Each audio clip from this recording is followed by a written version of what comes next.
మొత్తం రైన్స్ ఎక్కడ చూసినా బయట. సో చాలా చాలా ఎక్కువగా అంటే మొత్తం మార్నింగ్ నుంచి టీవీ చూసేదంతా చూసిన తర్వాత ఐ ఫెల్ట్ లైక్ ఒకసారి లైవ్కి వచ్చి మీ అందరికీ కూడా ఒక చిన్న ఇన్ఫర్మేషన్ పాస్ చేద్దామని అనిపించింది. దట్ ఐ థింక్ మీరు కూడా చాలామంది చూస్తూనే ఉండుంటారు. సిచ్యువేషన్ కొంచెం క్రిటికల్ స్టేజ్లో ఉంది. సో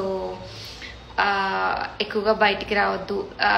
ఏపీ తెలంగాణ ఎక్కడ చూసినా నెక్స్ట్ వరదలు లేకపోతే ఎక్కువ రెయిన్స్ పడే అవకాశం ఉంది అని చూసాను టీవీలో. సో ముందే మనం జాగ్రత్త పడితే చాలా బెటర్ అనిపించింది. సో ఎవరైతే ఉన్నారో యాక్చువల్లీ మధ్యలో మెసేజ్ చూస్తున్నాను అందుకని. సో ఎవరైతే అంటే చాలా ఎమర్జెన్సీ అయితే తప్ప అస్సలు బయటకు వెళ్ళకండి. అండ్ ఈ టైంలో ఎక్కువగా హెల్త్ ఇష్యూస్ వచ్చే ఛాన్స్ ఉంది, లైక్ ఫీవర్, కోల్డ్ లాంటివి. సో అవేమి రాకుండా జాగ్రత్త పడండి.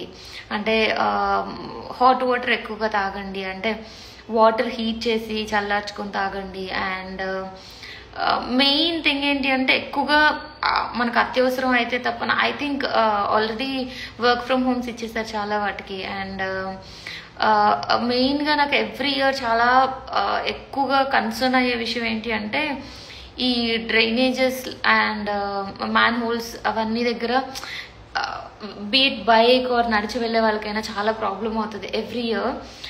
చాలా సిచ్యువేషన్స్ మనం చూస్తూ ఉంటాము. సో వాటిని కొంచెం జాగ్రత్తగా చూసుకోండి అండ్ సేఫ్గా ఉండండి, హ్యాపీగా ఉండండి అండ్ ఫెస్టివల్ని హ్యాపీగా సెలబ్రేట్ చేసుకోండి అని చెప్దామని వచ్చాను లైవ్లోకి. So what are your thoughts అంటే నేను మాట్లాడినప్పుడు అట్లీస్ట్